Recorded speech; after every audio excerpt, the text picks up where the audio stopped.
Buenas, half a day. The Committee on Health, Tourism, Historic Preservation, Land and Justice is called to order. Today's Thursday, December 12, 2019. The time is about 10:08 a.m. Notices for this public hearing were disseminated via email to all senators and all main media broadcasting outlets on Wednesday, December 4, and again on Thursday, December 10, 2019. The notice was also published in the Guam Daily Post on December 4 and December 6, 2019. Today we will be conducting an oversight hearing on the Guam Ancestral Lands Commission in regards to their mission, progress that they have made over the years, what they intend to do for 2020 and beyond. And we are very honored today to have you here and to have many members, if not all of the commission members. And I know many of you have been serving for many years and very dedicated to this, and I want to thank you for all your work before we even begin.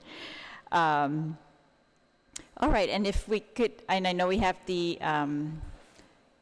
director, is that the correct title? The executive director of the Ancestral Lands Commission, also Mr. Joe Ngoko. And so if I may introduce or call on the chairperson of the commission to introduce all the members, and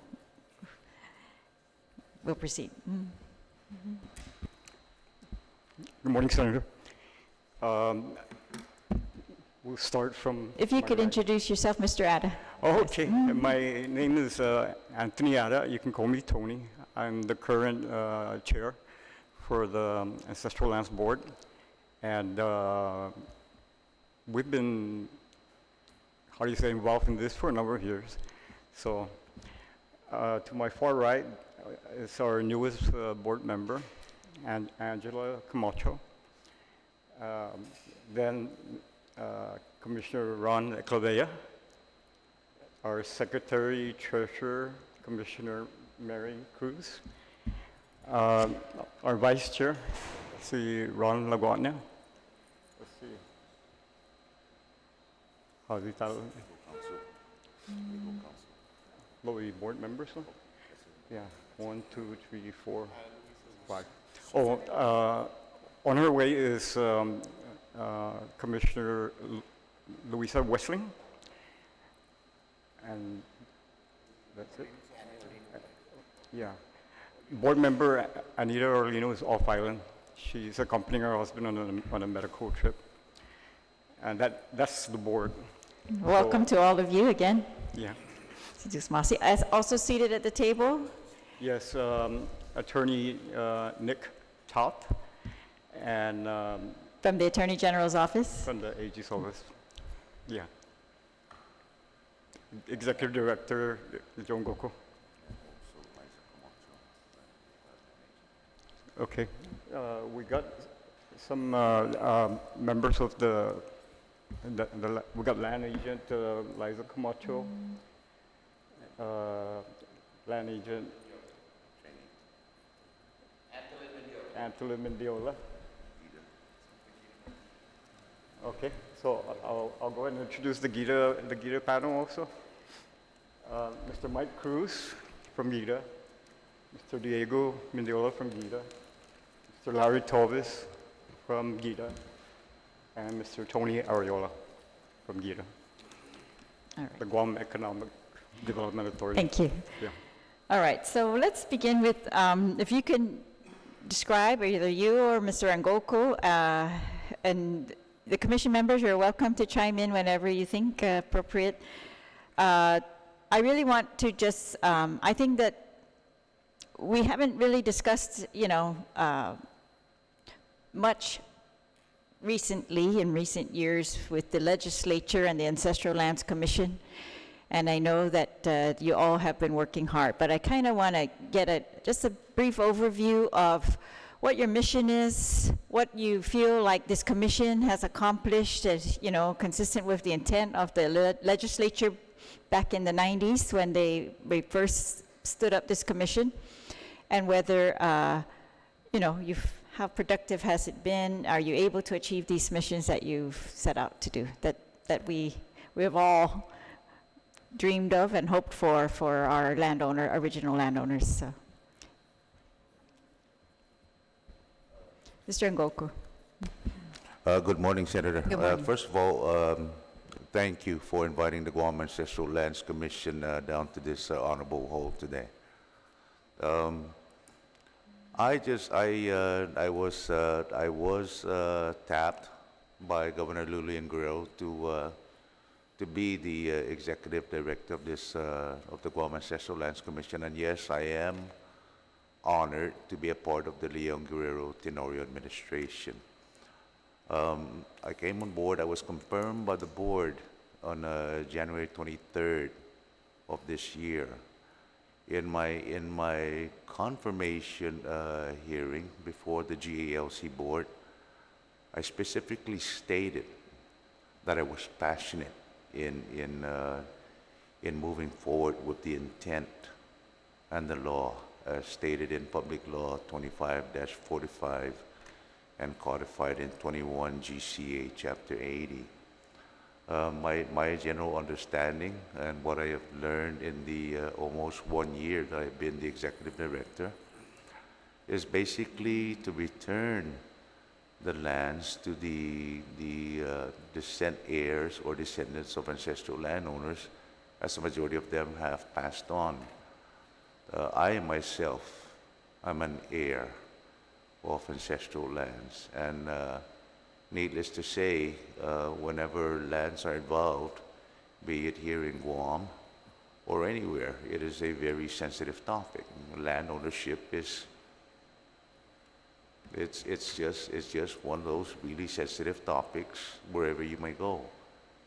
And so therefore I was very passionate, I'm passionate about this job in ensuring that the heirs and or descendants of these landowners get their properties back. My general observation since I have taken on this position is that, first of all, there's not a misunderstanding, but the Guam Ancestral Lands Commission is sometimes mistaken for the Chamorro Land Trust Commission. It's also mistaken to be part of the Department of Land Management. As we all know, earlier this year, Governor Leon Guerrero put forth Executive Order 2019-001, her very first executive order. She realized the importance of separating the three agencies, the Department of Land Management, the Ancestral Lands Commission, and the Chamorro Land Trust Commission, to do their specific duties. To that end, I will do my best, and I might do my best to answer your questions, whatever questions you may have that I can answer today. Okay, with that, I will defer to our board chairman, Tony Ada, and I am sure these board members, a majority of them, with the exception of Angela Camacho, although she's very knowledgeable in regards to issues regarding the Guam Ancestral Lands Commission, a majority of these board members are very, very aware. They have been around, some of them, for more than 10 years as board members. So I'm sure that they can give you more detailed information on the intricacies, the dynamics of this agency. Thank you. Thank you, Mr. Ngoku. In 1999, by Public Law 25-45, the Guam Legislature declared, "The Legislature in Guam recognizes that the rights of landowners to full use and enjoyment of their private property was long deprived because of unsettled issues described in the foregoing section of this chapter. Therefore, to restore the rights," in the foregoing sections, they describe land takings, and they by the United States government. Therefore, to restore the rights of landowners to the use of their ancestral lands, the Legislature in Guam through this chapter hereby affirms and formally recognizes the ancestral property right, establishes an administrative process for the exercise of that right, and creates the Guam Ancestral Lands Commission and authorizes the Commission to administer the provisions of this chapter in order that original landowners, their heirs, and their descendants may expeditiously exercise all their fundamental civil rights in the property they own. The exercise of ancestral property right claims shall be applicable to lands already declared excess by the federal government and shall also be applicable to all future declaration of excess lands, either by the United States government or by the government of Guam. Then the public law proceeded to set up the commission, give it its powers and duties, and powers, right, which allowed them to determine and extinguish claims to lands that had been returned to the government of Guam, claims by ancestral landowners, original landowners. So it's really a very significant role that you commissioners play in pretty much adjudicating these claims. And I know that it takes a lot of work and it takes resources. We need research and you need many things to be done. So I know that Mr. Ngoku noted that you have been separated again from Department of Land Management, just as Chamorro Land Trust had been, and that there are challenges that come up with that, and hopefully benefits also, that we are going to be able to focus strictly on this, that you have a director dedicated just to your commission, to focus strictly on your commission. Mr. Atta, would you like to also describe the mission and how do you feel like we've been able to accomplish this? Okay, thank you. The public law, as we mentioned earlier, is Public Law 2545, and it has two classes of what is referred to as dispossessed landowners, ones that their lands have been returned, and there's a process for our land agents to help them pull out the documents to prove their heirship. And then the second class of dispossessed landowners is the ones that, and the phrase is may or may not receive their lands back because it's held by the military or the federal government. The government of Guam. And the government of Guam, right? So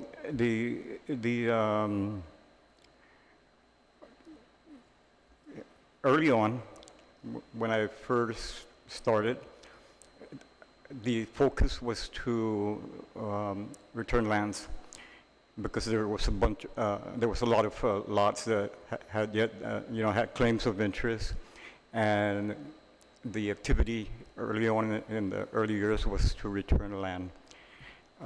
There was also established a land bank to hold the lands in there, and then a land bank trust to hold monies in there, but in the beginning there was no monies there.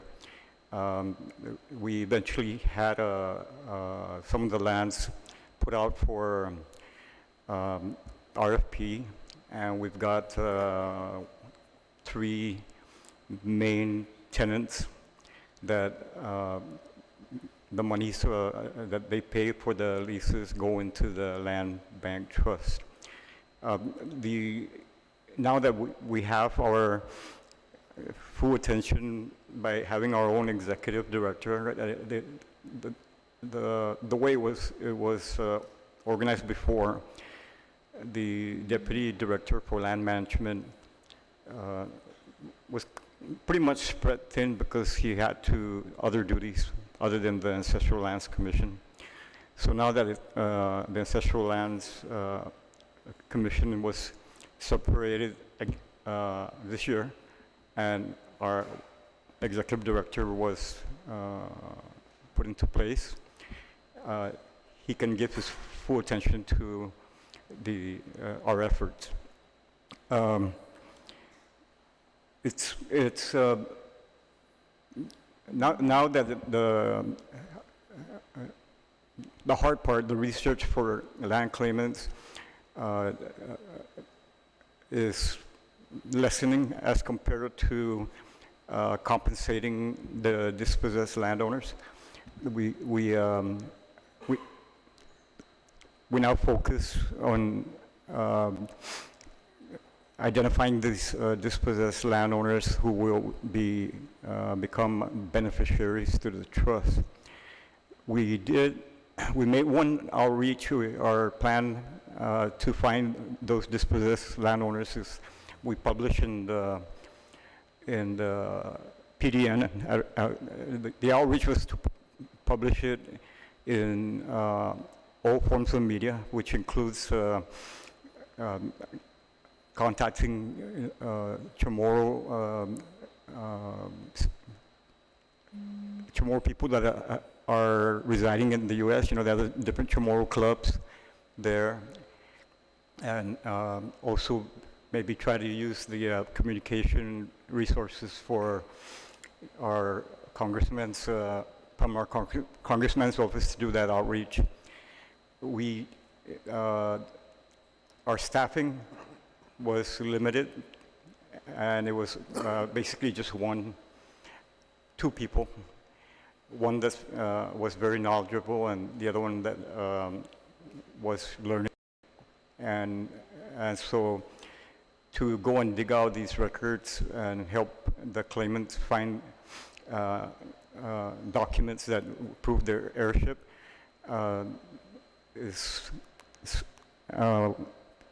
was and it is slow to proceed. We have not published in those other forms of media. The only outreach that we did so far is the PDN. And so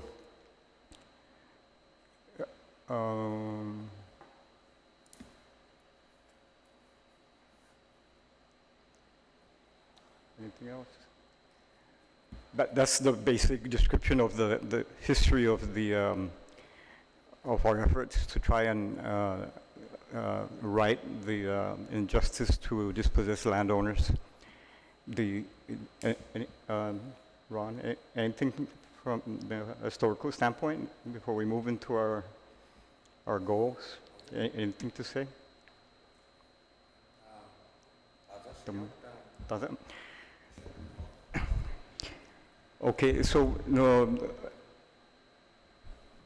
there might be some comments made on the historical part, but moving forward, now that we have our executive director, we're going to make the, well, first he needs staffing, right? And the land agents I introduced behind me, plus I think this is Joey, no? Joey's not here. How many do you have so far? Yeah.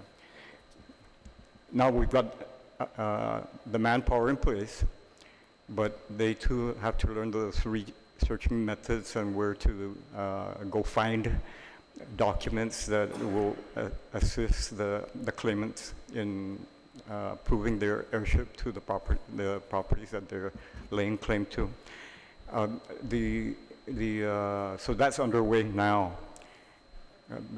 I believe there's more personnel, more land agents, maybe one or two more that Mr. Ngoku says he would need to facilitate that part of finding landowners. We do have some cases where the landowner didn't even know that they had their grandparents had property, and they were notified by our office, initiated by our office, to say, you know, come in and file a claim because we believe this property belongs to you. So we've solved one or two so far. And the listing, I'm not sure if you had the opportunity to see that listing that we published. There was a lot of comments there, like pending research. So all those pending research comments is progressing. I believe from that initial outreach, about 20 families have come forward. That was a list of excess lands? Lands that belong to dispossessed landowners that have already been released. And you know, when the federal or military took properties, they didn't follow they just grabbed a whole section of land, and then they assigned it their own land number. Yes. Right, lot number. But inside that giant lot number by the military are all these small lots that, smaller lots that belong to landowners, and that's the one that I mentioned where we got the lot numbers, the smaller ones, and we got some names, and that effort is moving, progressing in trying to get the family to come forth with their proof right. of heirship. But there's the list was, a lot of the list was saying pending research, and the reason why we decided to just put it in there is that sometimes the landowners would recognize that belongs to them, and they can expedite the research efforts that we're doing inside the office. Could you give us an update? What is this list?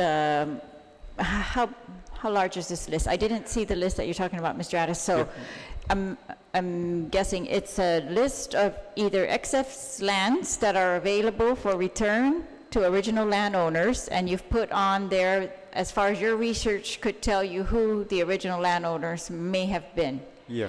And that was put out to the public in hopes of getting response and more assistance to getting these. How many properties are there? What we published was, I believe, 202, just And slightly. So would you describe then that you've pretty much completed all the returns that are possible, and that these 200 remain because of we need additional information from landowners? There are landowners that you could say we're waiting on them, the ball is in their court, to produce other forms. To make a claim? To make their claim. All right. And there's more not yet researched or defined. We got the lot number, but going into our land records, Department of Land Management, we still need somebody assigned to go to. I mean, they're assigned to go in and pull out, conduct the research, but they're spread thin doing other stuff also. All right. So in addition to the 200, there are other lands that are also potentially available for return, but they've been returned to the government of Guam, but we haven't yet, at least the commission hasn't yet completed research, and no claims have been made on these properties either. Yes, there are some lands that research was done by GITA to identify those lands that we say is no longer needed by the military, but I'm not sure where that effort is to determine an additional land that we want returned. That's a separate list. That's a separate list. Yeah, let's stick to this one list first of how successful have we been at the lands that have been returned to the government of Guam in distributing those lands to the original landowners. So with Mr. Clavet or I'll just add to Yes. we're still on the historical side of the subject, right, or something? Our history? Sure. We're still on the history? Sure. We basically caught up.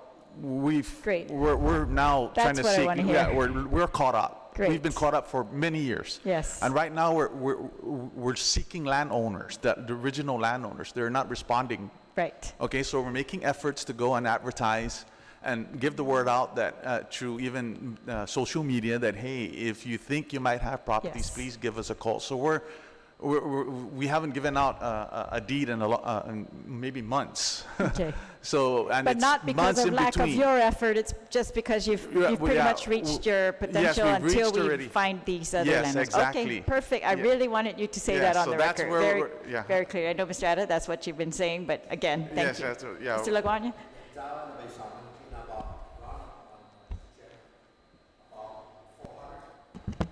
About 400 families, no, tepat tiusung sa. We gave out about 80 to 90%, Mr. Manajan, right? About 90% senior tasangan that we've completed our mission. The last 10% it's give out good to speak there. Yes, sir. But it's give out good to speak there, Mr. Senator. That suli tati jisagin ni militar ni timana sesbi. It's give na mumatata nga ju genalum, but that suli jisati mana sesbi. Za kumomona judai si senador, I mean a congressune, si Maxon Nicholas, zo magwaduk ano na pa teenage siya man lalalay sa ami. Umis guaw sa ono gini mamu gini lo ti mapapati paten mami. I familiar mami. Tijan man gadonam gi tijan. Lo ezu hulu loki familiar ni sugokku giza hulu kastru hulu gi giza marbo. Lalalaya azu na tano gui. Za man dadang kului familiar. Za edzigi unu na paten tano hulu gi marbo na banda. Edzigi mo no magwaduk. Za tatsuli ju taktisya na tano za tanai manurina na duenyo sa edzigi. Mentras man lalala I familiar. Edzigi na gaigi sinentekku. Como membro gini ki commission. Mr. Ngoko. Yes. Yes, thank you, Senator. I wanted to add in regards to the outreach efforts. First, I'm sure all of us in Guam, particularly the ones that are moving into the senior years, are pretty much aware that a lot of the youngsters, pretty much familial ties are not as entrenched or as close as they used to be. And so, because of that, what I have noticed, I have observed, is that the younger generation do not know that they may be heirs to these properties. This is in regards to the outreach efforts. I have recently passed on information to Ms. Doris Sagun of the Serve Guam Commission to conduct some kind of outreach. She has stated to me that she might be able to help the Guam Ancestral Lands Commission in that aspect. Also, I've spoken with the President of Mayor's Council, Mayor Melissa Savares, and to try to get with the mayors, simply because many of the mayors that reside in these villages know about any ancestral lands and ownership. It's been passed down to the generations. Additionally, I am trying to work, despite all the challenges that this agency has, from the get-go, mainly the transition from being part of the land management to being a separate agency again, is working with Delegate Mike St. Nicholas, okay, to try to conduct an outreach program worldwide. I mean, Chamorro people of Chamorro ancestry all over the world, and outreach has to be conducted. The Ancestral Lands Commission does not have the capability or the resources to conduct such an outreach. But because we are so short-staffed, which has been a problem that has plagued this agency for many years, it's hard to be tended. We can't tend to it right now. We are trying to prioritize. My priority right now as the executive director is to try to stabilize the agency, basic agency needs in regards to personnel, office space, equipment, things of that nature, and then from then forward to aggressively pursue the survey of these properties, Spanish Crown lands, because we can't lease these properties. Wait, we're not talking about the Crown lands yet, No, right? okay, We're still yeah. talking about those that Ancestral lands. should be Right. returned. Right, but in order for this agency to move forward, in order for this agency to be able to not work on the taxpayer's dime, in order to be able to move forward, it has to generate funds to be able to conduct this mission as mandated in All right. Well, Mr. 21 GC. Ngoko, it's been, all right, so 1 year, literally since I came into this office and you Yes. came into, well, almost a year since you came into your position. How much longer do you think you need to stabilize the agency? I mean, we have to make do with what we have at this point. Because I know it really caused a disruption to separate from land management, I Yes. realize that. The transition. But are you telling me we have to wait for more stabilization, or are you ready? We're working with the resources we have. We're working the resources we have. We will make do with what we have. We have plans to move forward, of which you are a major stakeholder in there, and I will just work with the resources I have at this point. All right, and we're able to continue to review the 200 lots that are listed and the additional lots that are not listed yet there. Right? That's still a priority for the agency? It is a priority. The other outreach efforts, like what executive And the director- outreach is what we need help with. This is The- where your the- resources are maxed out, right? Okay. Yeah. Mr. And Adam? the list, we'll make sure that we get a copy of that list, make it available to you. But I believe it's posted on the Ancestral Lands website. I don't, off my memory, have the exact website page, but we'll make sure that you get that list. Wonderful. So- That's perfect. Yeah. Mr. Ngoko, your website is functioning? No issues there? Yeah, basically, to my knowledge, it is. Turn on your microphone. Yo, okay. To my knowledge, it is, Senator.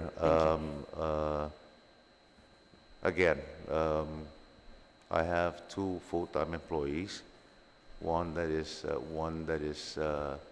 has difficulty at times. Are they able to update it? when necessary? At this point in time, I can't answer that because our veteran employee is out sick right now. Okay. And I would need to confer with him. Okay. But yes, we are trying our best to. Let me know if there's any issues, because we ran into issues with Chamorro Land Trust, and I want those issues resolved. This transparency has to be complete. Yes, Can't thank wait you. for that anymore. I appreciate right. it. I appreciate it, Senator. All right, and then, okay, so now there's other things I want to talk about. One is, of course, the Crown lands and your mission in regards to those, but also the,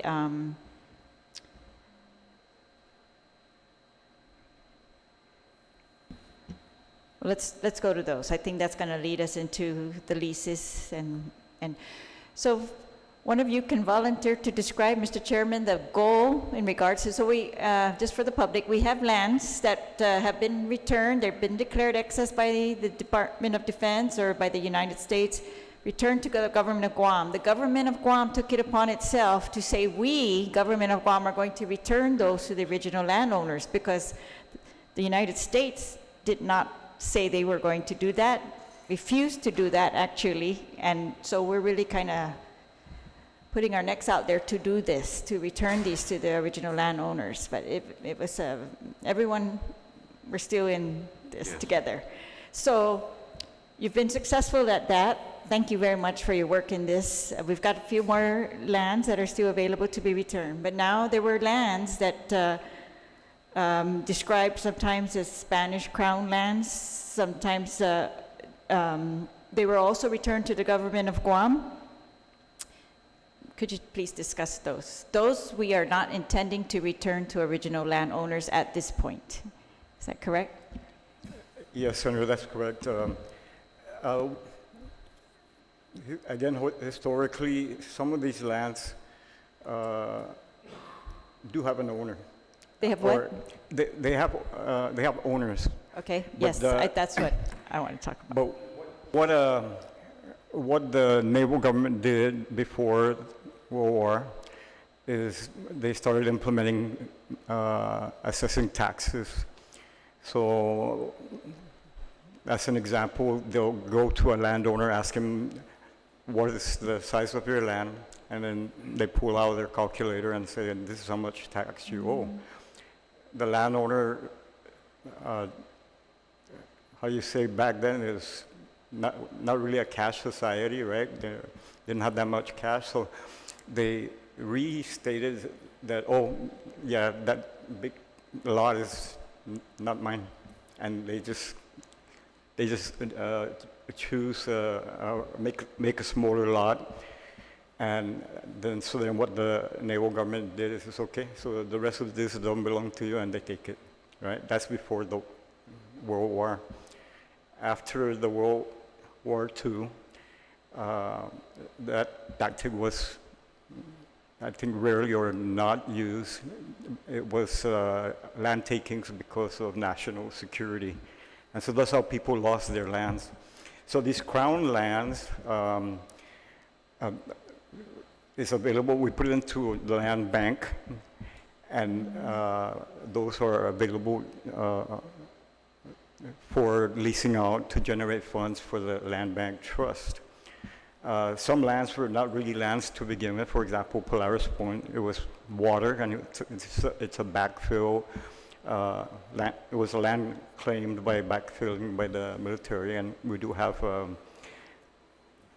2 tenants down there, one main one, and then there's another one at Commissary Junction. But in order for us to go into the other lands and to make available, we need to have them surveyed.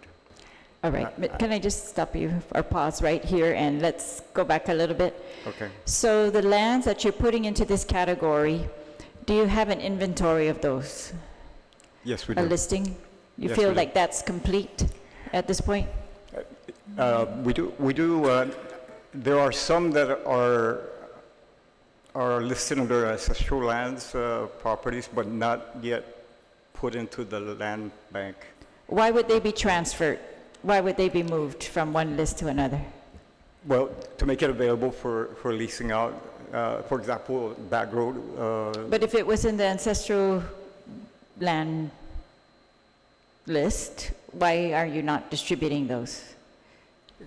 They're not available?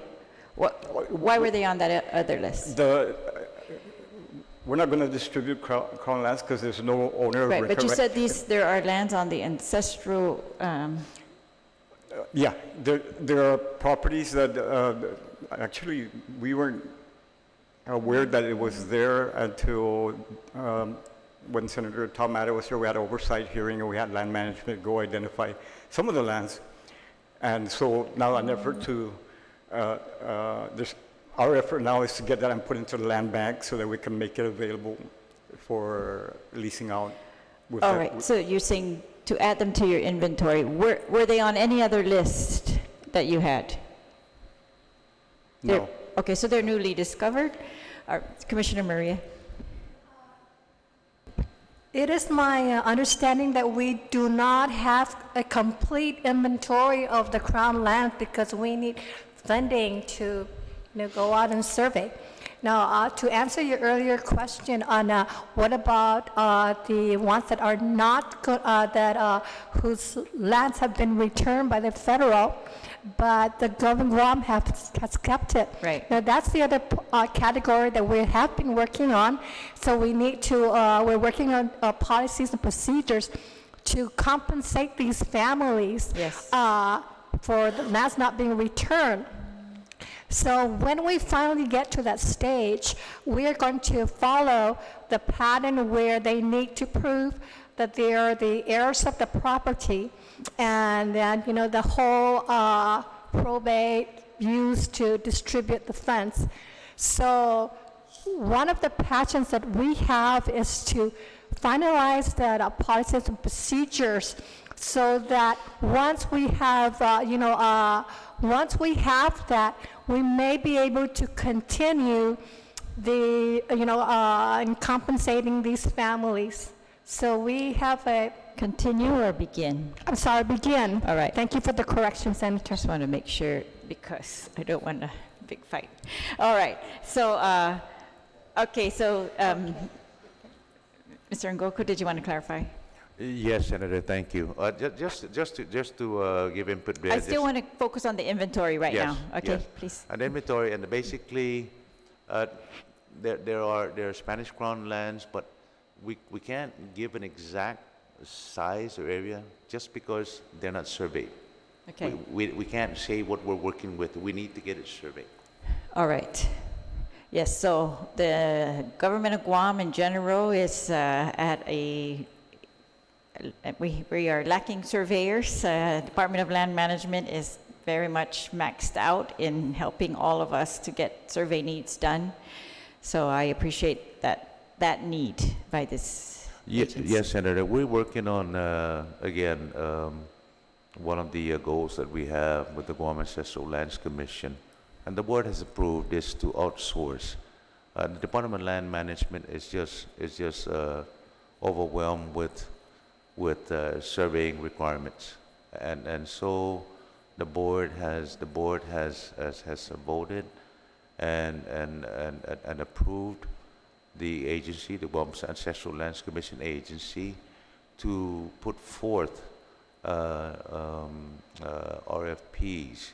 It's going to the GSA procurement process right now to go and survey. Is that an RFP or IFB? IFB, RFP. I'm not an admin expert, but it's to get these. It's to outsource the surveys because the Department of Land Management is just overwhelmed. All right, well, They I can't just do it. want to know how you have money for that then? You're using your income revenue? It's funds, money that's generated I by see. the leasing of lands. All right, okay, so as to the inventory again, thank you all for the clarification. We have a general idea of what is in our inventory, not precise. It needs surveying, and I'm sure it's also always open to modification based on research, right? Okay, so, and I very much appreciate, Mr. Ada, your explanation of how these lands got in there. And that, I think, is very important for everyone to understand. I think some of this knowledge is not being passed on, and that's, the more you want to talk about that, I'm open to that today, because I think this is a critical time in our history where the newer, younger generation, they're just not being told that type of history of our lands. So some of these lands that are in what we're calling the Crown lands, they really actually belonged to individual families or landowners. They were always owned, right? Or used. And yes, to avoid taxes, and they underclaimed which lands they owned, so because otherwise they would have lost all of it for non-payment of taxes. And the people did lose land for non-payment of taxes also, for not claiming because of taxes, and of course by taking, right, for public purposes by the different governments that came in. All right, so when these lands were transferred to the government of Guam, is there any, do you feel that it is in your authority to return any of those lands in that grouping to original landowners?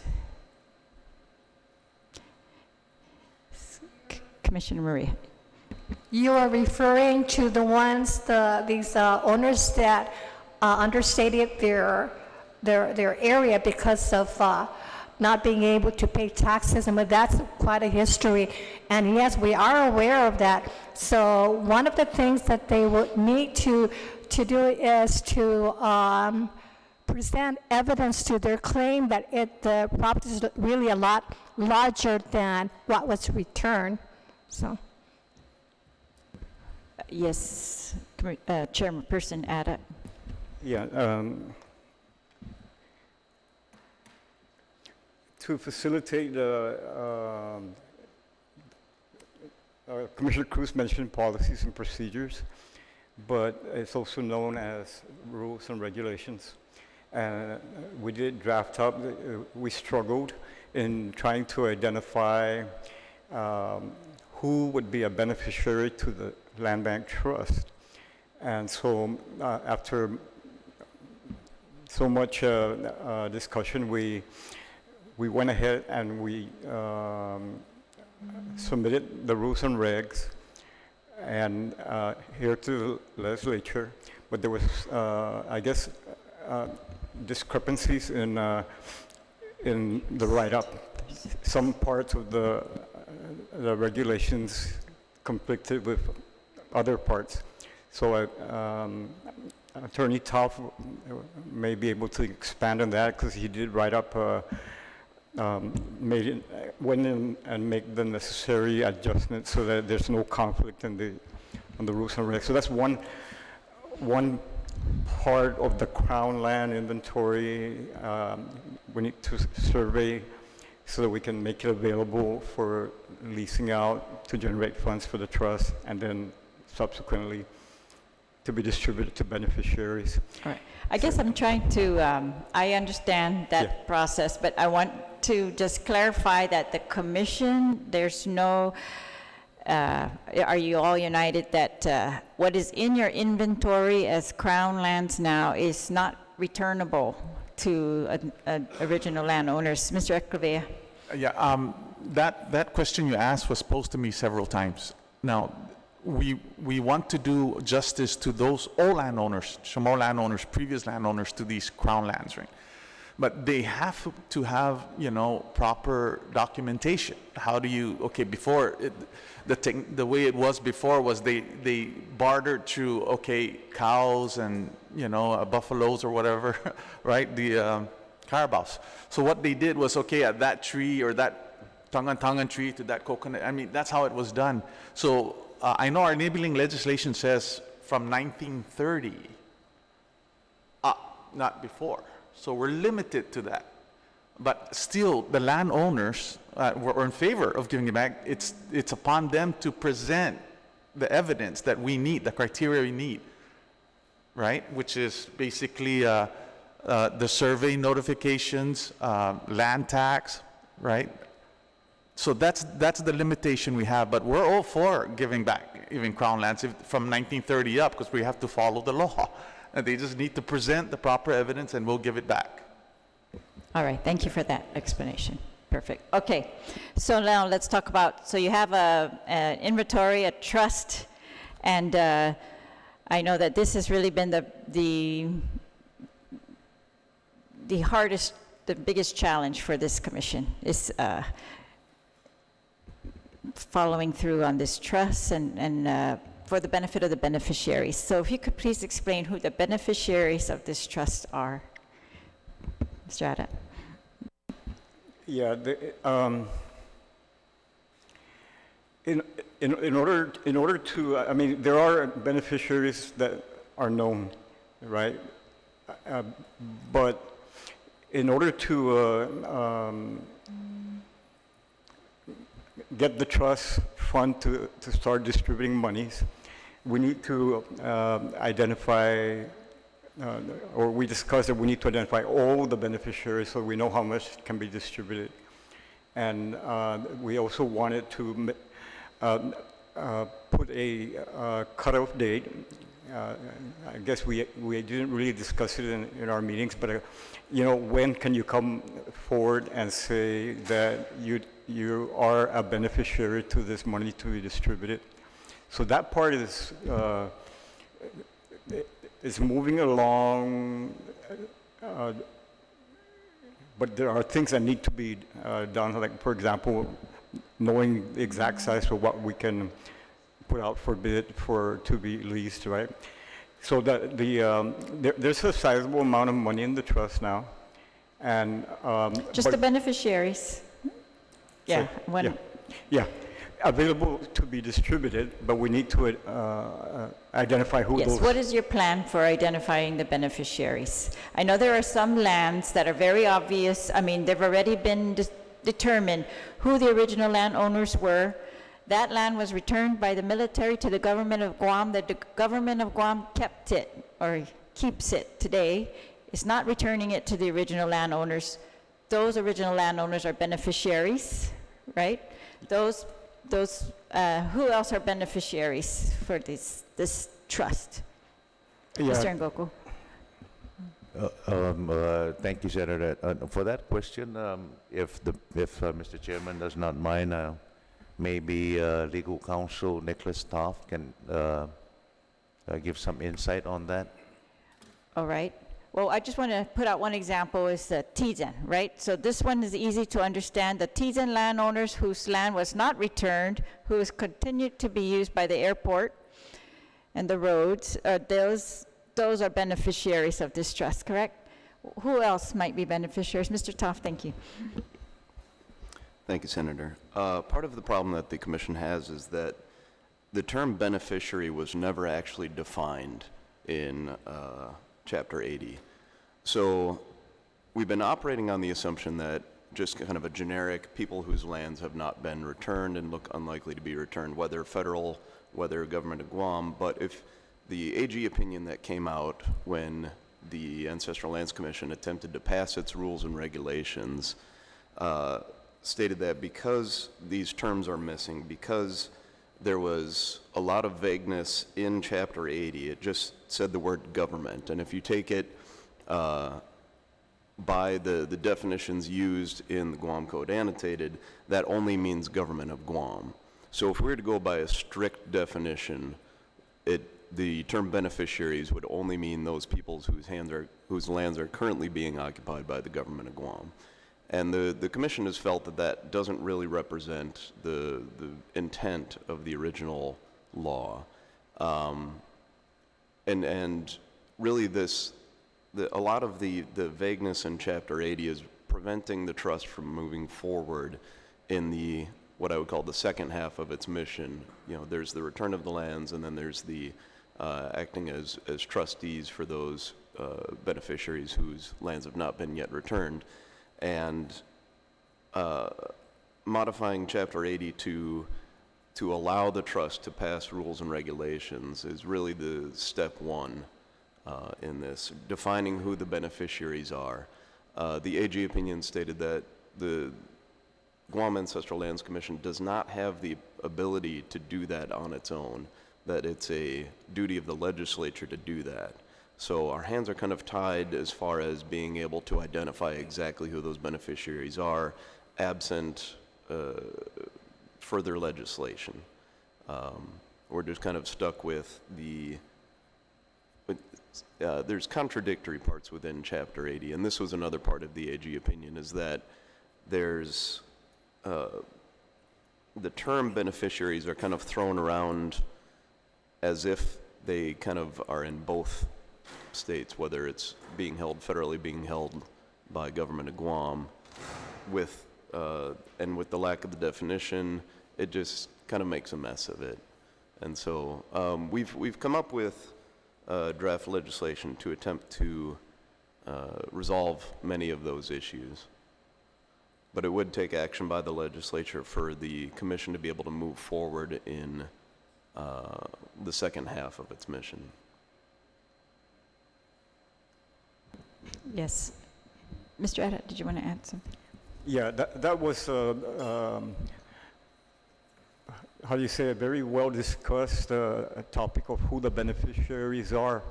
And the one interpretation that if land was returned, but the government of Guam kept it for its use, then that's a beneficiary to be compensated. But when you go to Public Law 2545, it defines synonymous with beneficiaries are dispossessed landowners. The second class where they may or may not receive the land back because it's still being held by the federal government or the military. So we needed that to be, how do you say, further defined. And I believe the majority was to only those lands.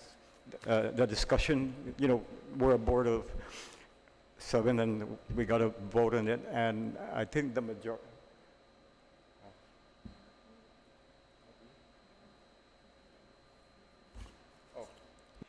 Well, we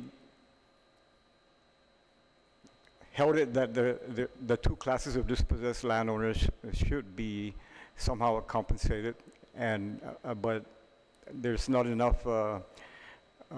There's so much property still being held that the board felt that we'll never achieve, you know, compensating that. So I guess the majority consensus was that if the government of Guam held it, did not return it to the original landowner, And so I think that still needs to be, we felt that there'll be more discussion on this. Should there be a hearing on the rules and regulations and who are these beneficiaries? And then we can be guided by that. So, All right, that is a huge, I guess, determination to be made. I can see there is a court opinion, then there was an AG opinion that has affected, you're moving forward with this. So the debate, if I'm very clear, is that part of the law looks like it was intended to benefit dispossessed landowners whose ancestral lands have been declared excess by the federal government, but the lands remain clearly under existing public use by the government of Guam. Then there's others whose ancestral lands have not been declared excess and may likely never be declared excess by the federal government or the government of Guam in the future, right? And there are properties being used by the government of Guam right now that are not in this category at all. Is that correct? That were not transferred to the government of Guam by the federal government. Is that correct or not? Or are they all in there? Yes, Mr. Clavier. Yes, I believe you're right. Even lands that are not returned, like Anderson, Naval Station. But that's the debate. Yeah, right? but let me just to give you a little bit quick history. We've struggled with this for years. Yes. Years. That's my I mean, and we got scrutiny from the media and from political leaders and even the beneficiaries. What's taking us so long? And we've literally fought, and it was a struggle. And then to find out we could not really implement it because we couldn't implement the law after so many years. And that is the best scenario that we could come up with given our limitations. It was what we presented to the AGs and to the legislature. What is the best scenario? The best scenario we thought was we are going to compensate all the beneficiaries, including the lands the government of Guam acquired through eminent domain, or TGEN, and even those lands on base that are the dispossessed landowners. We're going to compensate everybody. And we decided to use perpetual payments because I brought in some appraisers to try to figure out how can we extinguish these claims. And they couldn't do it. So our best bet that we decided to choose was to perpetual payments until they get their lands back, and that would extinguish their claim. Because there's no way we could properly assess and appraise these lands to extinguish their claims. So this is the best scenario we came up with after all these years. Mr. Toff, is that scenario currently allowed by law? Currently, no. It will require legislation to clear that up. The AG opinion stated that the legislature and not the Guam Ancestral Lands Commission would be required to come up with the definitions as far as who a beneficiary is and how to define just compensation, whether it's an extinguishment of a claim at a set value or whether it's to be perpetual payments. But even if it is to be perpetual, there would still need to be some definition by the legislature as to a mechanism by how the claims should be valued, if it would be per acre or some sort of geographic location valuation. So there's a lot of difficulty ahead in between here and getting to where we want to be as far as being able to dispense money to these claimants. A and lot of beneficiaries. difficulty is an understatement. Yeah. That is huge. Mr. LaGuardia, did you want to say No, something? Mr. Senator, the greatest thing that I was standing up for is the extinguishment part. I wanted to make sure that the people of Guam, the original landowners, will one day in the future will get their lands back. And these perpetual payments will keep perpetuating until we get our lands back. And that's what we fought for. And the Attorney General agreed that we were correct on that, because we did man to man with each other here. We argued, but I told him, I said, those lands belong to the people of Guam for thousands of years, and for a generation to determine extinguishment within a matter of 80 years, 100 years, is an injustice. So what's going to happen is that eventually when we start dispersing these funds, payments to them, that'll be perpetual, and that there's no extinguishment on that until eventually one day the release of lands. Am I correct there, Mr. Chair? No? That's it? Yeah. Commissioner Murray. The sorry. term. Mr. Chair. Like Commissioner Eclevea mentioned, we have argued for years over the definition of, who is going to be the beneficiary of the land trust bank. And we had differed on our opinions. So we need to keep in mind, our colleagues, that we are following the interpretation of the AG's office. So All right. just, I appreciate that. Thank you. Mr. Chairman? Yeah, the term extinguishment, as described by Vice Chair Laguardia, a claim is not extinguished until the actual physical land is returned, which in some cases is impossible, right?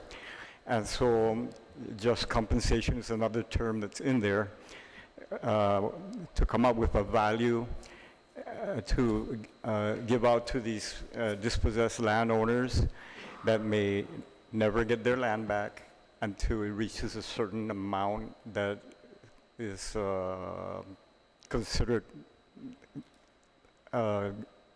good, how do you say, considered the value, right? Yeah. All But right. Mr. Toff,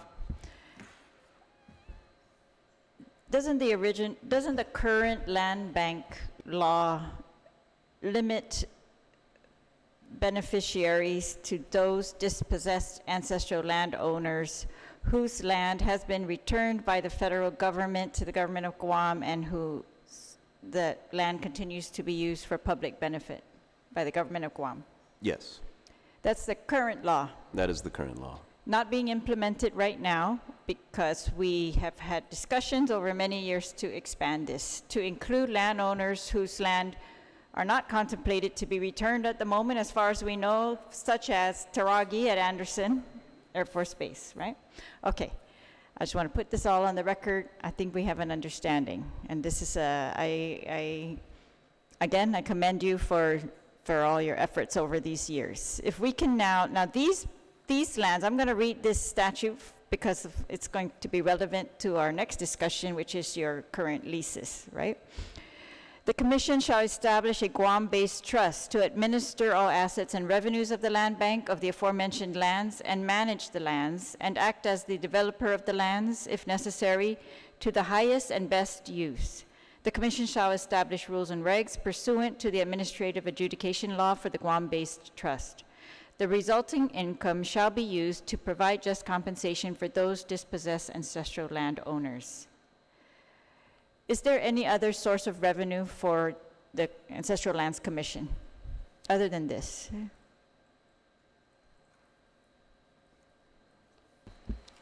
Thank you, Senator. No, not that I'm aware of. However, the possibilities are endless in regards to what the board can do to generate revenue from the land bank trust properties. All right, let's talk about that then. What are your current revenue generating, and then we'd like to specifically talk about AT&T, and I believe that's why Gita is here. But, so give the public a general update on your efforts, please. Okay. Mr. Chair. Okay. Right now, we've discussed that part of the law where the board members will also act as trustees and developers of properties, right? Yeah. So we haven't developed properties that will reap a higher income, like say a building, build something and lease it out. Right now, it's all raw land that's been leased that's being leased out, and so of course the raw land that's being leased, the lessee has developed it, and that's for the benefit of the beneficiary, because it will reap more. How do you say, more income through the developing of the properties, but we have not developed any properties other than the one that you just mentioned, that that property was transferred over, and there's an existing building there, the AT&T building. Are you saying mentioned that. that's the only lease you have? That's the only property that's developed. Oh, You know, no, it's a okay, building but on how the- many leases do we have currently? Okay. Should we've got at Polaris Point, we've got Matson. At the,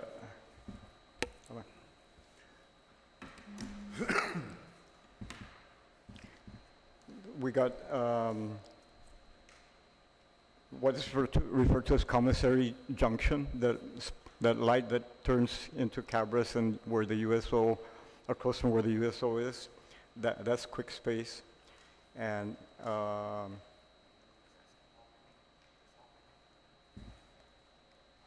that's being leased out, right? Yep. 1, 2, 3, 4. 4.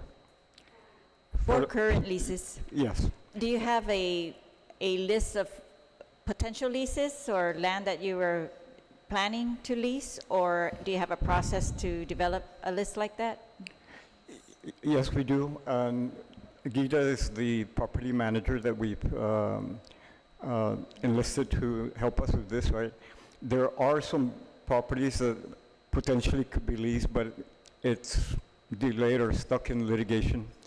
And so I guess we took the stance that we cannot put it out for lease until the litigation is resolved. Are you parties in the litigation? Are you parties in the litigation? Yes. All right. So how many potential are you looking at that are ready, not in litigation? Are there any? Mr. Ngoku? Thank you, Senator. I can't give you an exact number of properties that can be leased out. However, again, I will be approaching you with a proposal to be able to specifically identify areas that can be leased. And just to simplify what I'm trying to say is that these properties, a lot of them don't have viable rights of way or legal rights of way. They don't have infrastructure. We are working on that, and I will come to you at a later date to present our proposal where this agency can move forward to achieve growing the land bank trust. And after passage or review and finalization of the submitted draft bill for your review by legal counsel Tom, then I believe we can move forward to finally achieve extinguishment of claims, which is the whole in regards to extinguishment of claims. Are you waiting to expand your leases? Are you waiting on that because of the beneficiary issue? No, right? No. Right, you're continuing to pursue leasing of your land or other development that would bring in revenue, correct? Yes. All right, just want to make sure. Yeah, All right. Senator, I need to correct what I said earlier, not just the AT&T building, but we have two buildings in Tiza, one being occupied by the Guam Environmental Protection, and the other one is by Public Health. So those are buildings that are currently being leased, and the buildings need to be repaired, and we're making an effort, we're making a move already to get those buildings repaired. All right. The further in your question about any other ones that are available, there's 395 acres on the back road to Anderson, just before the drag, the raceway park. There's a determination of need is being drafted. We've already asked the GITA to draft the determination of need, and that's a requirement by the legislature that anything that needs any properties that we have are limited to 5 years, unless we submit a determination of need that whoever would like to lease that property, 5 years is not long enough for them to how do you say, make a return on what they'll be investing in the properties. So that has not yet been forwarded to the legislature. All right. But that's 395 acres that is available. Okay. We're working on that now. Are there, is the commission considering others? How does that get to the commission? The consideration of a parcel for lease, yeah, Mr. Eclavea. Okay, just to add a little bit to what he was saying about the 395, we have actually close to 1,000 acres that we had GITA RFP out during the time of the build-up. And supposedly, you know, it was a hype, and then we had to abruptly stop the RFP process because the legislature passed a law that, you know, designated those lands to the other landowners, in particular Tizen, right? So what happened is, I believe some of those, a couple of them that were parties in the RFP, the private, I think they filed litigation. So we were having our legal counsel verify what the status is on a couple of those parcels. And that's what primarily was the delay on those. Those are big parcels of land, so that's a significant portion of our inventory. So that's one of the reasons why we want to move forward with those properties, pending the clearance from our legal counsel that everything's okay to move on with those. In particular, that 395 acres also that I was talking about. Is the 395 acres part of the 1,000 acres that Well, you're they're discussing? separate. That's the one with the back road where Separate? Pagat, that's at Pagat area. Not under litigation? Well, we talked about that at our last hearing, and our legal counsel is going to verify that that's Okay. clear. And in particular, sure. yeah. All right, I'm just looking more in general, what is the process of getting to the commission with new ideas of where we should be? Could I add So- a little bit to that Sure. also? Is what we do is depending on the way the economy is going, then we make the efforts to try to get some of these parcels out to GITA. We have them. We also ask GITA to look and see which to analyze which would be more favorable for the market right now.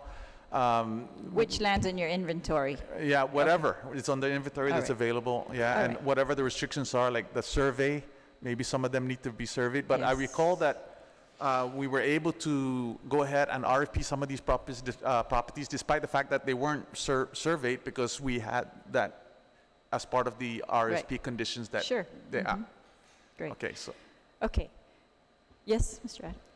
Yeah, the 1,000 acres that he, not exactly 1,000, a little bit more than 1,000, included properties, a large property up known as FAA.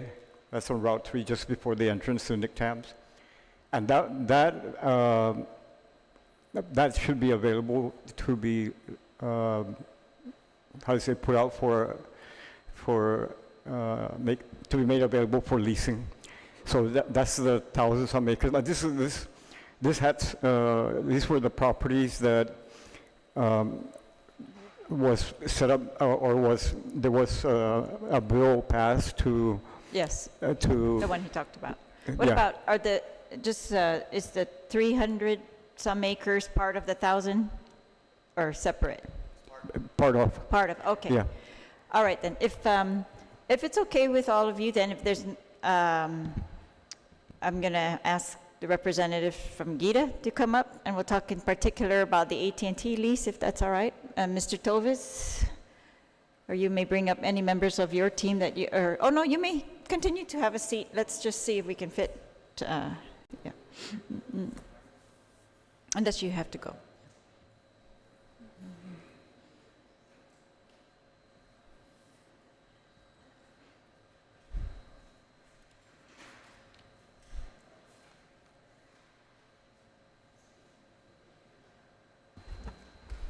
Alpha Day, Mr. Tovis, can you introduce yourself and your position at GITA, please? Alpha Day, buenas, Senator Terlaje.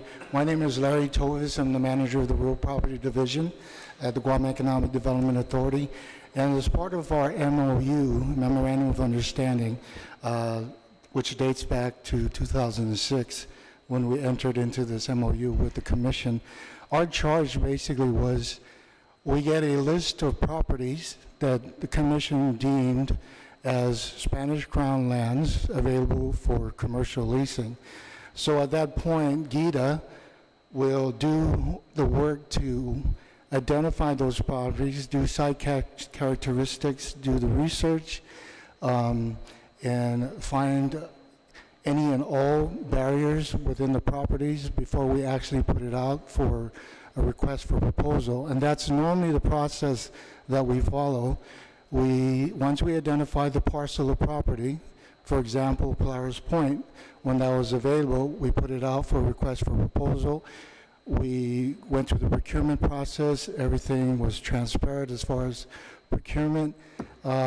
We actually had a few of the commission members at the time be members of the evaluation team to select the highest and best proposal for leasing of that property. So in essence, basically, after all the procurement is done, we then enter into negotiations with the prospective tenant. And again, at that time, we also have either the staff or a couple of the commission members as part of that negotiation team. And once that's completed, we have a final lease negotiated, we execute, and there we begin the process of managing that lease to that developer. So basically, it's a fairly simple process. It does have some challenges with respect to depending upon the location of the property. And as Commissioner Clarified mentioned earlier, part of the problem too is the market. If there is not a market for real estate in that particular area, then our efforts to try to lease property out sometimes can be difficult. But we continue to pursue whatever available opportunities that we have with our resources at GITA, particularly within my division, to assist the Commission in generating revenues for the beneficiaries of the trust. And again, that is pretty much our charge. I will like to report that to date, since we started this MOA with the Commission, we've generated just over $11 million for the Commission. Of that, 14% or 14.3%, if you will, is part of GITA's management fee under the MOA. The rest is remitted to the Commission for the trust. All right, thank you. So GITA's had this MOU in place since 2006, and you have an inventory that you are working with, a list of the Crown lands that you will work with. Does it take a Commission action to determine which of those you're going to prioritize, or you are looking at all of them and bringing the suggestions back to the In every aspect of this process, we actually get the approval of the Commission. They give us a list of properties that they would like to see us go out commercially to lease, and then we do the prioritization of those properties with the consent of the commission to prioritize which will go first, and then everything else follows. All right, so not including this 1,000 acres that they're talking about on the back road, are there other potential properties that you think action will be taken on in the near future? We're always looking at whatever available inventory that the commission has, but again, I think the main focus of this commission is when these properties are returned, that they go back to original landowners. So once that process is complete, if there's any indication that there's available properties that we can use for commercial leasing, then those are the properties that we recommend to the commission that we go out with for commercial leasing. All right, but don't you have a list of properties? We have the I list mean, that- isn't the entire land bank what we're talking about here? The list is actually something that the commission develops and provides to us. All right, so it's a small portion of the land bank, Yes, ma'am. and you're waiting, so how many do you have that are not acted on yet? We've got two particularly that was mentioned earlier.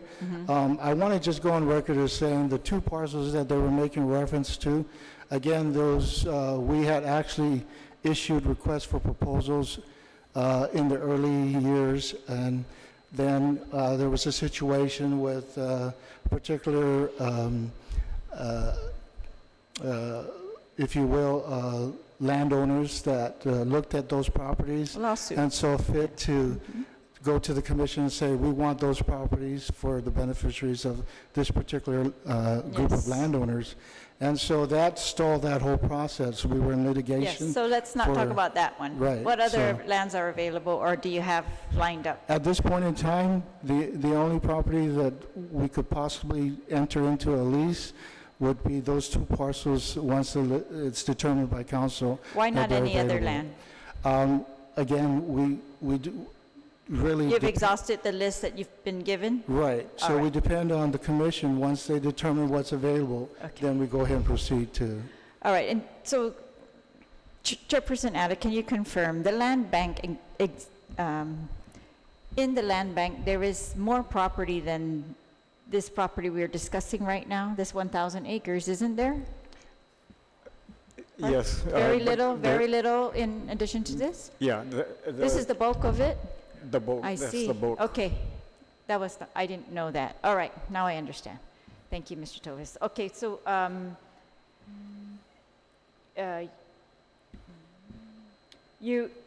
part of Gita's fee, the 14% comes, it's a continuous, it comes from collections, or what is it, the overall lease? When does it get paid? The 14% is collected when the rental payments are made. All right, so continuously with rental Yes, ma'am. payments, okay. All right, and so what is, how are we with rental payments? We saw in the news recently about AT&T that they were behind, but on the other leases, how are those? Overall, I would say 90% of the leases are current. There are a few that we've been working with the commission to try to exhaust every effort to get these tenants to pay the rent, the current rent value. These tenants have actually come before the commission a couple of times to request for what you would call a deferment of rent. A good example is a property that's located adjacent to routes 1 and 3 intersection. The developer or the tenant of that property is having difficulty trying to get the development going because of the H-2B visa crisis, trying to get the labor force, trying to get the investors to come in and invest in the development of that particular area. So it's been a challenge for some of those tenants to actually make the rental payments, but we've been able to work with them to come up with a payment schedule. In the case being, some of the rent is deferred for a period of time, and once that development occurs and they are able to pay the full amount of rent, then there's a schedule of payments to pay those current as well. So the deferment of rent is approved by the commissioners, Yes, ma'am. and does the lease allow, instead of deferment of rent, for the commissioners to go in and rebid the property out? There's nothing in the lease documents that allows for that. Basically, if the commission determines that the tenant is in default of the lease, and we've made every attempt to try to get that tenant to pay its rent, it's the commission's decision to terminate that lease.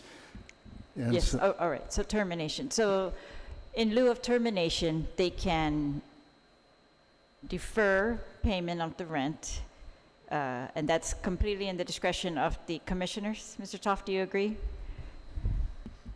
Yes, I do agree, and to be fair, it's a partial deferment. It's not the entire amount of rent that's being deferred here. It's just a reduced amount for the time being until such time that either they get their worker issue resolved, or at such time that the commission determines that maybe the market is now in place where we could request full payment and, if necessary, terminate the lease and seek a newer tenant with the ability to make payments that are more in line with what the commission has in mind. All right. Okay, Mr. Tovis, again, how many leases are you aware of that the rent has been deferred? Just one. Just one, okay. Yes.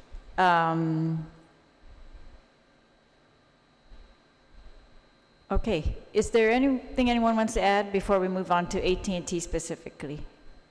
Mr. Ngoku.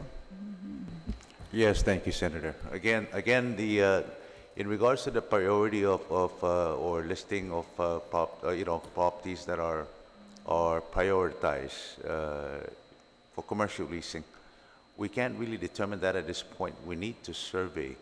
There are any number of us here in this room can say this property over there is worth more than this property. I know of many prime properties on Nimitz Hill that belongs to the Ancestral Lands Commissions. However, we have not been able to survey. There are people that have indicated interest, or entities that have indicated interest, that I would love to recommend to the commission, to the board, to hear their proposal. However, we don't have rights of way or viable rights of way. We don't have the utilities infrastructure, and anybody that deals in real estate, quite simply stated, knows that if you don't have viable rights of way or legal rights of way and utilities to the said property, then that property's value goes down. And it is not an intent of this agency, of this board, to lease out properties that should be considered valuable and high in revenue. What we want to establish that these properties can generate maximum profit for the needs or to fulfill the mandates of the Guam Ancestral Lands Commission, as stated in Public Law 2545 and 21 GCA Chapter 80. Mr. Tovis, thank you, Mr. Ngoku. Mr. Tovis, is there any reason not to lease out a property that doesn't have utilities and put as part of the lease that it's the lessor who's going to bring in the utilities? Is that an option for the commission, or do you feel like that is not a benefit for the commission to come up with an agreement like that? Quite frankly, Senator, it's difficult from our perspective to get a developer to commit to spending the funding required to bring in infrastructure if it isn't already on the property. However, we have, in particularly with one tenant, work with them closely with the utility agencies to do that, to bring in a water line, to bring in power lines, to existing federal lines, Navy lines that are nearby. So it's not something that we couldn't do as part of our ability to lease out the property, but it makes it difficult for a developer to actually come up with enough funds if they didn't project that the infrastructure was not present on the property. Right. But it's potential. There's potential There's still for potential, those yes, properties. yes. Okay. What about, does the commission determine or approve the use of the property that is allowed? Yes. Is there, is the RFP for the 1,000 acres or whatever part of that was already issued, did that allow for mineral mining? Not for the two properties that we are familiar with, no. Okay, I know that property over there is in high demand for, they want the I believe it's the minerals. adjacent property, yes. All right. Okay, so, all right, let's talk about AT&T. Then, Sure. could you just maybe give a brief summary for the public that's listening on the AT&T lease? Yes, ma'am. Where we are, what's the status? So this actually started, if I may, toward the tail end of the previous administration. Unbeknownst to the current commission and the director, at that point in time, there was an existing lease between AT&T and the Navy, going back to 2006 and 7. Eventually, that lease terminated, and the property was transferred to the government of Guam, and by law, transferred to Ancestral Lands Commission. Unfortunately, during a period of time, there was no rent paid to the commission for the use of that property by AT&T. And again, when the research determined that there should have been rent charged on that property, we worked with the commission, and I have to say that with the current executive director and the current makeup of the commission, we were very aggressive in trying to go after those back rents that were owed.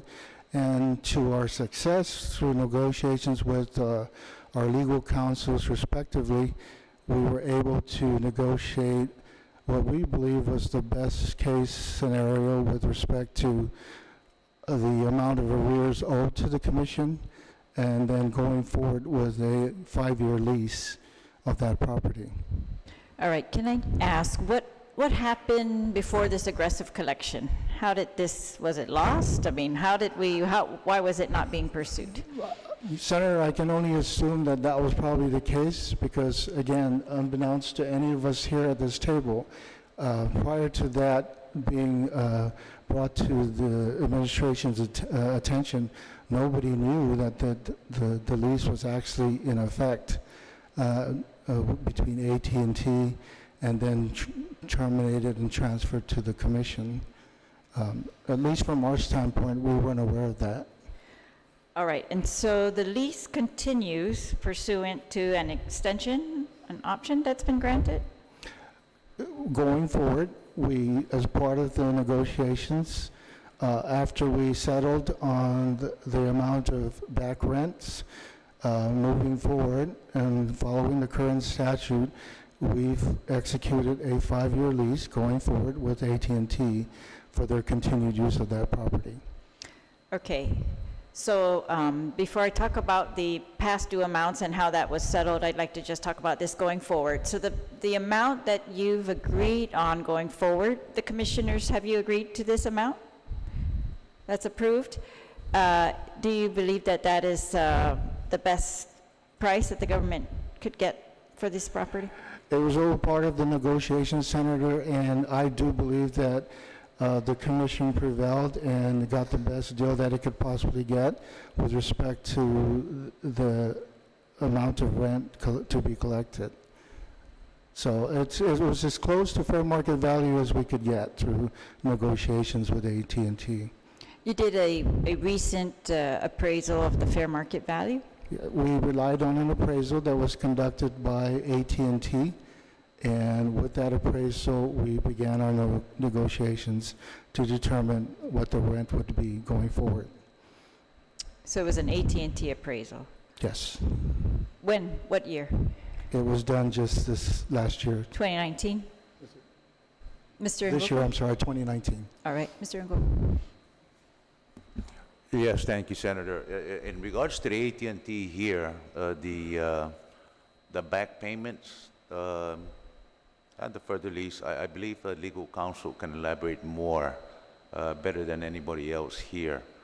However, I need to bring this point forward. Based on talks with legal counsel prior to engaging with negotiations with AT&T, the bottom line is that you know, the governor of Guam, or the Ancestral Lands Commission, wasn't collecting any revenue.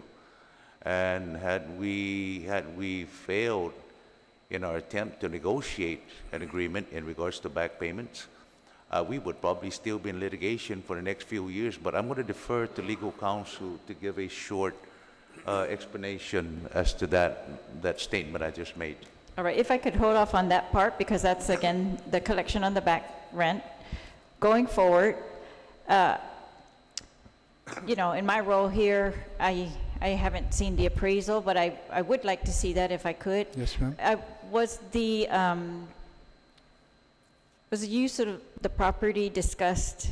This is a landing, is this a landing, a cable landing area? It's a cable landing station, yes. All right, and so, you know, we've heard lots of talk about how much Guam, the government of Guam is going to benefit by this industry, by being this place where they can land these cables, and then I receive, you know, messages from people since this has come out in the news as to, you know, isn't this amount too low? How do we justify this amount? So how does it relate to the fair market value? Is it fair market value based on that appraisal done by AT&T? Yes, ma'am. It was based on a current market appraisal of the land and the improvements on the property, as the usual case with any transaction. In this particular instance, we went with the higher value, which was the value of the building itself, the facility, and that was the gist of determining what the rent would be. If we simply went with just the land value, we probably wouldn't have generated as much revenue Sure. for rent, so. So you went with the building Yes. and the land, or just the building? It's based on the value of the building, Building? yes, So it's a little less than the fair market value of the building and the land? yes. I see. And who did the negotiations for the government of Guam?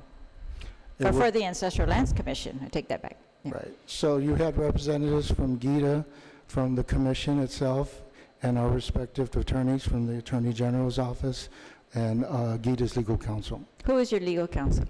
Terry Brooks. All right. And who represented the commission, may I ask?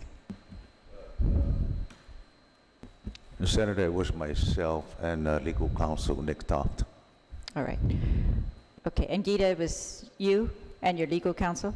Myself, Mr. Mike Cruz, Mr. Diego Mendiola, and Melanie Mendiola, our executive, our administrator. Okay.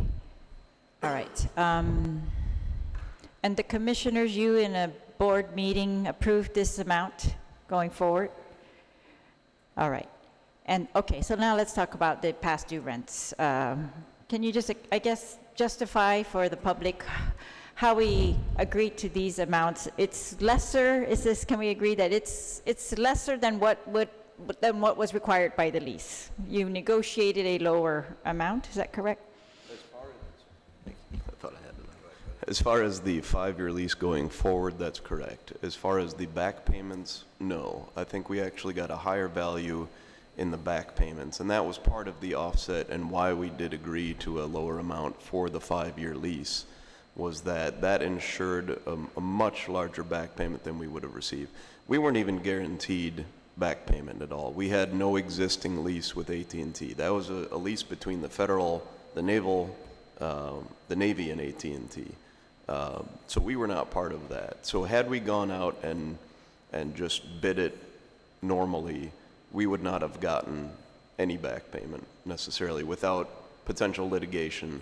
And in that litigation, you know, we're talking about going up against a very well-funded corporation and a lot of competing valuations over the years, and we believe that avoiding that and taking a larger amount would not only help out both sides as far as moving forward, but also provide the Ancestral Lands Commission, which had been essentially cut off from the general fund, with the ability to move forward and accomplish its mission, to have the ability to hire surveyors, to do infrastructure, to go out there and develop its own properties, and basically be able to move forward. Because until we had any sort of amounts in the bank, we were kind of just spinning our wheels. So the math on it, you know, if we're taking a hit per year of $50,000 to $100,000, let's say, over a 5-year period of $500,000. Say that again, Mr. Tobi. Sorry. With the difference between the valuation and the amount in the lease being somewhere between $50,000 to $100,000, that compared to a definite gain of nearly $5 million on the back payments, to us that was a win for the commission. Without having to go through years of litigation and having to pay for who knows how many experts and property valuations and fighting a case that could have drug out for years. All right, could you,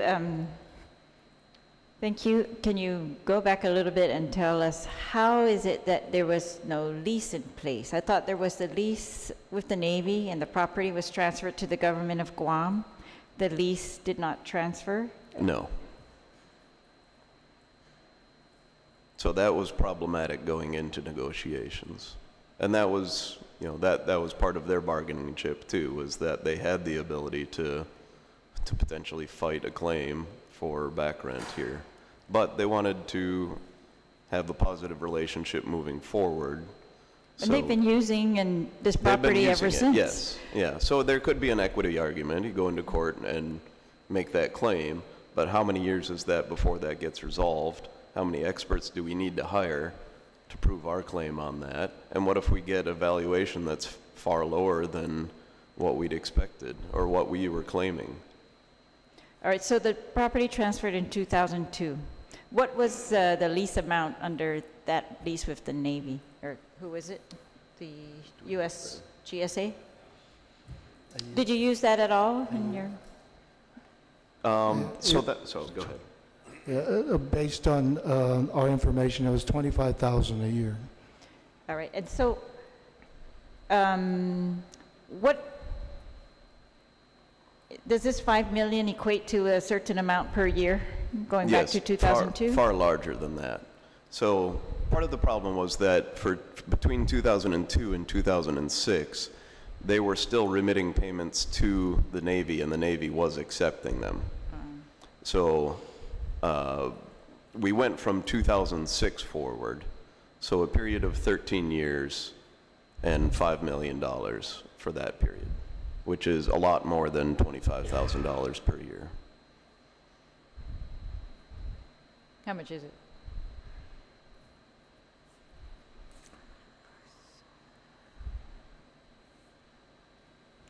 So what happens to the 2002 to 2006? We just letting it go with the That's Navy? what the decision was made, to let that go, because the argument was made that it was paid and accepted by the federal Navy. government. Yeah. Yes. So. All right. Have you talked to them about it? Yeah. I'll go knocking on the door with my hat in hand, see if we can get some money out of that. All right. And so how long is this lease going forward? It's a 5-year lease, at which time it would be renegotiated. And AT&T is interested in a longer-term lease, potentially, and at which point we told them, you know, then we'll look at market rates in 2024. And that will be, you know, this is just an interim pricing that was as a result of the negotiation in combination with the back lease. So the concerns that this is below market price, I understand that, but it was a bargaining chip to get that back payment settled in so that the commission could move forward without having a fear of having a budgetary crisis in a couple of years, and being able to actually launch forward in developing its properties and really getting moving as far as being able to earn income for the beneficiaries of the trust. How is the $5 million being paid? Is that a lump sum? Or It was a lump sum, yes. have you received it? Yes. Wonderful. Great. All right. And is it your opinion, Mr. Toff, that the Ancestral Lands Commission is bound or limited to 5-year leases at this point? At this point, I am advising them to stay to 5-year leases. The language of the statute is a little bit vague as far as that, and it would be nice to have an exception for ancestral lands to that provision in the lease in order to allow the commission to develop its properties more adroitly, I suppose would be the word.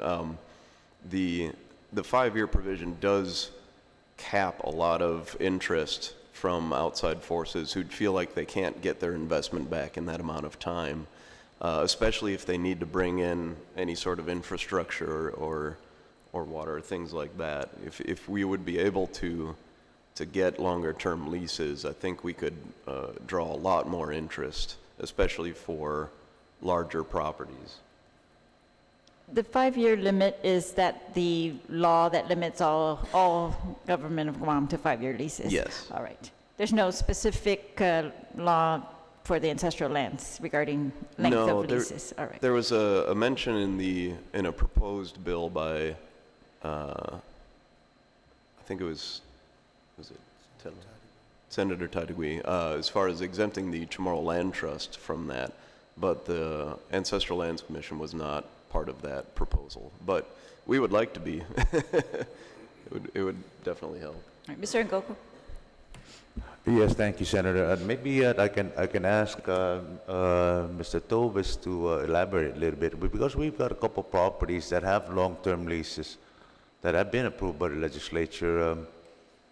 That is basically what we're looking for, what Mr. Toff, legal counsel, was saying, and I think Ms. Tovis can infuse a little bit more information to clarify that we do have a couple of areas, lease commercial properties that are long-term leases. Sure. And the law allows anyone to come to the legislature for a longer term than 5 years. It just needs to be justified a little bit more. And that's what it's like the give and take of, it's just a double check, I think, to make sure that we're not entering into long-term leases where the government's really going to get into a bad deal.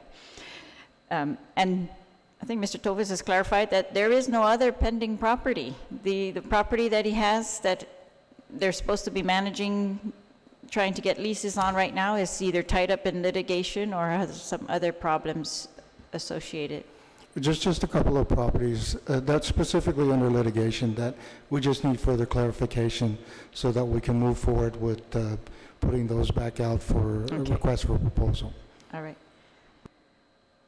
All right. I'm sure the public is going to send me more questions, but for me, I feel like all my questions have been answered, and I want to thank you all for all the information you've given. Mr. Chairman. Yeah, if I may add, in the last legislature, well, prior to this additional law, it's called the Survey and Infrastructure Development Fund. This was passed on the last legislature. Prior to that, any monies coming into the trust, we couldn't touch it. So if we, as developers, as defined in the law, we couldn't do any development because we couldn't touch any money coming in from leases. So then the Survey and Infrastructure Development Fund was established, and that will allow ancestral lands to do make the properties more attractive. For example, bringing water and such. So those monies are now available, and we can now move forward in that to develop the properties and make it more attractive to be leased and probably value higher. So you haven't had the issue that the Chamorro Land Trust has had where there's infrastructure and survey revolving fund has been, the money's been taken out or not deposited at all? Not that I'm aware of, Senator. As a matter of fact, it's pretty specific in the law.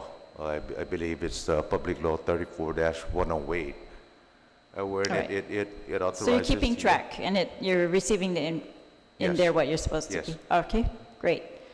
And should I ask your plans for the 5 million? I will be bringing that proposal to you here shortly, Senator.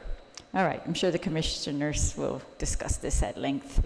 All right, again, I want to thank all of you and wish you luck and best for the new year in pursuing this very important goals for the government of Guam, for the people of Guam, for our original landowner, Sidus Masi, again, for all your work, Mr. Pt.2, and to all of you at the Ancestral Lands Commission, Mr. Toff. Sidus Masi. This hearing's ended. It is 11:59 p.m.